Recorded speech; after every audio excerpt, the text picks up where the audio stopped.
Supreme court के आईनी bench के फैसले के बाद खैबर पख्तूनख्वा असम्बली के नंबर गेम में बड़ी तब्दीली के बाद वज़ीर आला अली अमीन गंडापुर की हुकूमत खतरे में पड़ गई है। ऐवान में मौजूद 5 जमातों के 27 अरकान समेत अपोजिशन की मजमूई तादाद 53 तक पहुँच गई। आज़ाद अरकान की शमूलियत इस वक्त असम्बली में अहमियत इख्तियार कर गई है। मज़ीद तफसीलात बता रहे हैं पेशावर से बोल न्यूज़ के नुमाइंदे आसिफ शहजाद। सुप्रीम कोर्ट के आईनी बेंच के फैसले के बाद खैबर पख्तूनख्वा असम्बली में नंबर गेम में बड़ी तब्दीली आई है। जो वज़ीर आला अमीन गंडापुर है उनकी हुकूमत जो है वो भी ख़तरे में पड़ गई है। अदालती फैसले के बाद ऐवान में मौजूद 5 जमातों के जो 27 अरकान समेत अपोजिशन की मजमूई तादाद जो है वो इस वक्त 53 हो गई है।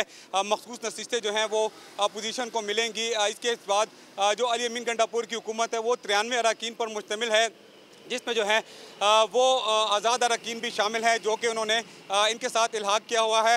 अपोजिशन जो है वो इस वक्त जो है वो पुरुमीद है कि वो हुकूमत को गिराने के लिए जो है वो अपने नंबर्स को जो है वो इस्तेमाल कर सकती है।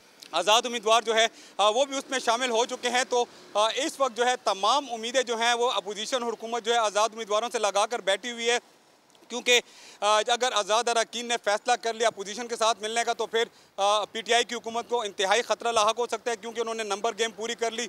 आसिफ शहजाद, आपका बहुत शुक्रिया। सब्सक्राइब करें और बेल दबाएं ताकि कोई खबर रह न जाए।